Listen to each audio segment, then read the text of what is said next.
Hey everyone, before we get into today's video, I have a great offer that I want to share with you. One of my business partners, Barry Banther, a highly recognized management consultant, is releasing his new book on April 22nd called A Leader's Gift. This book is filled with the best practical advice on how to become a successful manager, supervisor, and a business owner. Now here's what's special. If you pre-order this book before April 22nd, for just $19.95, this instantly gets you access to over $750 worth of bonus materials, including plenty of leadership tools to explore, Barry's weekly video series, 250 podcasts recorded by Barry himself, and much more for completely free. Go to aleadersgift.com and place your order today. Hey everyone, how are you? David DeFranco here from daviddefranco.com, and today's video is all about that little thing right there. Now, don't let its small form factor fool you.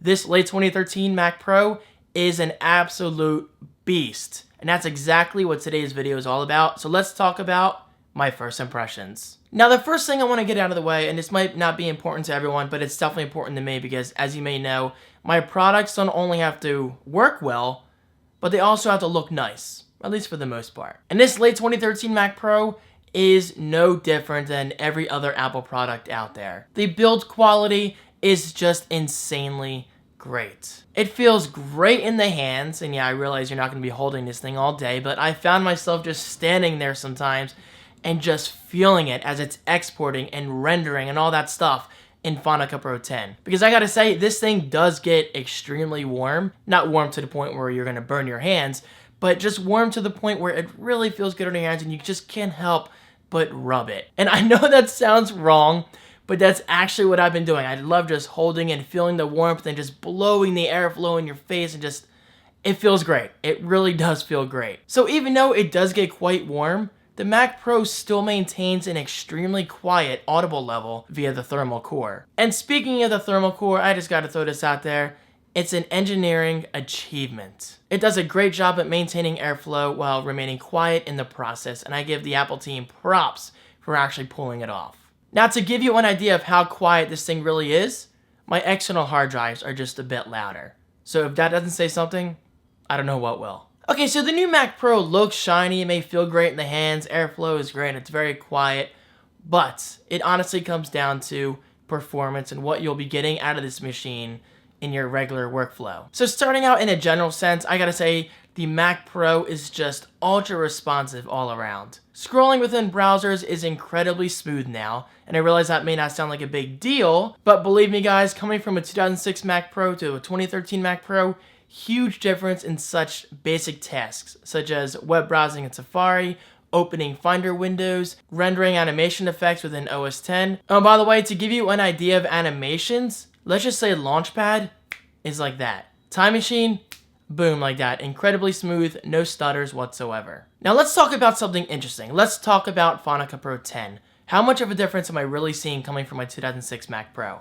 Let me just say this, a huge difference. Scrubbing over clips, buttery smooth, no stutters. Thumbnail rendering is almost instant. Now I say almost instant because I'm gonna be realistic. It doesn't just appear like boom, it appears like this, woof. Whereas on my old Mac Pro, and yes, you're going to hear me say that a lot in this video, thumbnails would render like this. Boom, boom, boom, boom, boom, boom, boom, boom, boom, boom.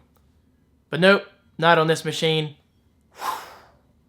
Yeah, I like my sound effects. Now this one is huge. Final Cut Pro 10 on my late 2013 Mac Pro does not skip a beat even when I'm playing a clip that's not fully rendered yet. So for instance, if I apply some color grading and maybe an effect here and there and some vignetting or whatever and some sharpening, the Mac Pro will not slow down even though the render bar is not fully diminished yet. It's just overall a really great performance and I'm definitely impressed. Now talking about Photoshop CS6, I haven't designed or created anything too intense yet, but I have created a few graphics for my upcoming redesign of daviddefranco.com, and I'm already seeing a nice boost in performance. The startup sequence for Photoshop is now pretty much instant, which honestly hasn't really been a huge deal on my other Mac Pro, but it definitely is noticeably faster. Applying filters is quicker than ever, especially when you're using smart filters. A great example of this is, now say I applied a few filters to a layer in a document on my old Mac Pro, and I wanted to change some of those filters by double-clicking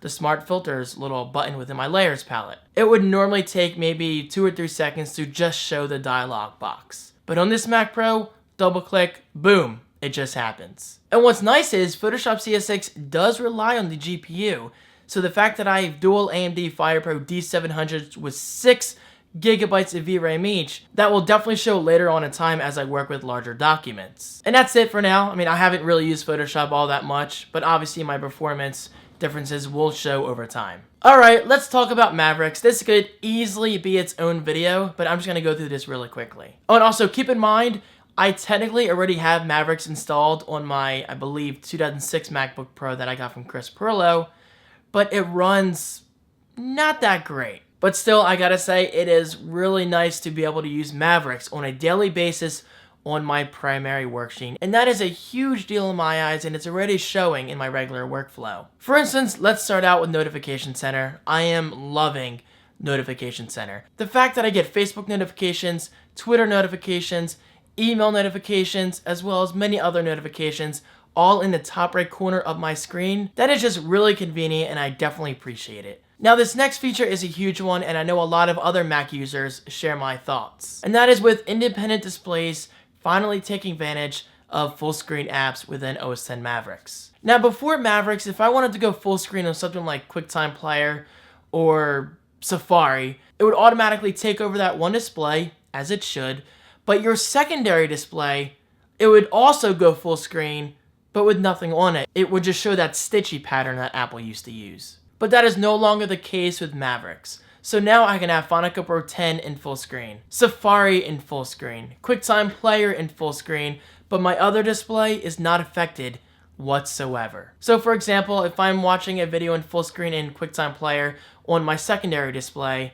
I can still use my primary display and continue to work within Final Cut Pro 10, Photoshop, web browsing, or anything like that. Now this next thing is really nice, and it's more of a combination of little things, but that's the iOS-like apps within Mavericks, as well as Mountain Lion, but again, I never got to use Mountain Lion on my old Mac Pro. I was pretty much stuck using OS X Lion. So the fact that I can finally use apps like Notes on my Mac Pro, that kind of is a big deal, especially for those days when I work with my dad. We're always taking notes of smoke detectors that aren't working, or maybe some other notes that we're taking. It's just really nice to be able to have my notes sync to iCloud and come down to my Mac Pro automatically. And of course, this also applies to non-work related things. For instance, if I'm taking notes on something related to my videos on my Mac Pro, now that will automatically sync to iCloud, to my iPad mini, and my iPhone. It really comes down to convenience with me, and I'm just so glad that I can finally take advantage of these iOS-like apps on my Mac.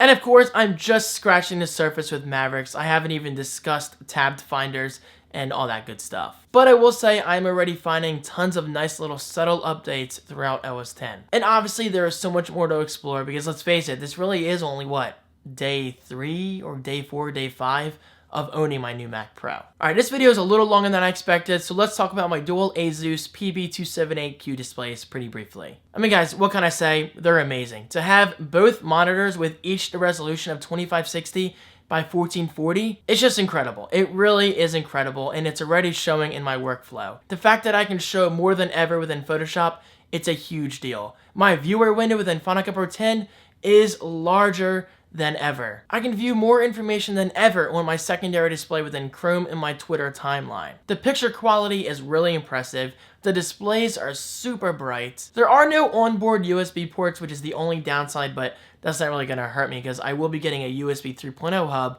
to put under one of the monitors right around there. But guys, I gotta say, the monitors are amazing, and I will put an Amazon link right below if you're interested in buying one for yourself. And now finally wrapping up the video, I'm just gonna reiterate this one more time.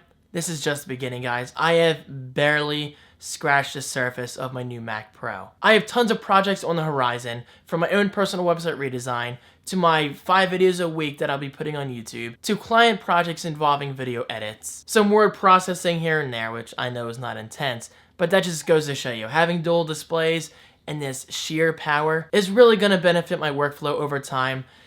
Which is why I gotta stress this. Some people may think this Mac Pro is overkill. Well, yeah, I mean, it may be overkill right now, but you also can't forget this. my 2006 Mac Pro was considered overkill back in 2007 when I got it.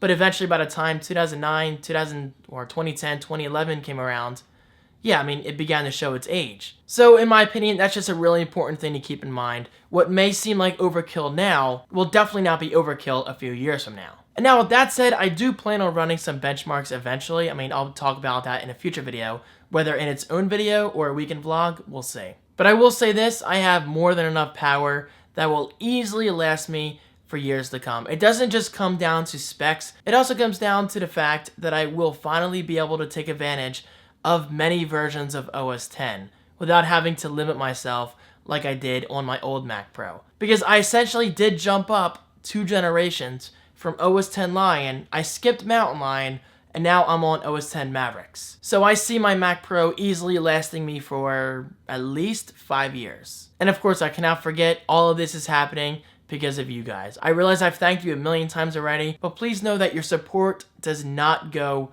unnoticed. So from me to you again, thank you. This is a very abbreviated video compared to what I'm eventually going to talk about in the future, because like I said in my weekend vlog, it's obviously going to take some time for me to get into my regular workflow of things, especially when you compare it to my old Mac Pro. For example, just this morning I was working on a client's project on my old Mac Pro because I already had the files over there and I had some Dropbox login information, which I still have to copy over here. But that's exactly my point. It's really nice having the convenience of going from Mac Pro to Mac Pro for different reasons in different projects. So with that said, I'll just stop here. I feel like this video is a mess. I've been going from topic to topic and it definitely did not go smoothly as I wanted it to, but I really hope you guys enjoyed it regardless. So guys, thank you as always for your incredible support. I promise I will be recording a tour of my 2013 Mac Pro setup very soon. Actually, it might come out tomorrow or Friday. We'll see. It depends how my schedule goes. So guys, until then, thank you again. Your support is much appreciated, and I'll see you in my next video. Peace.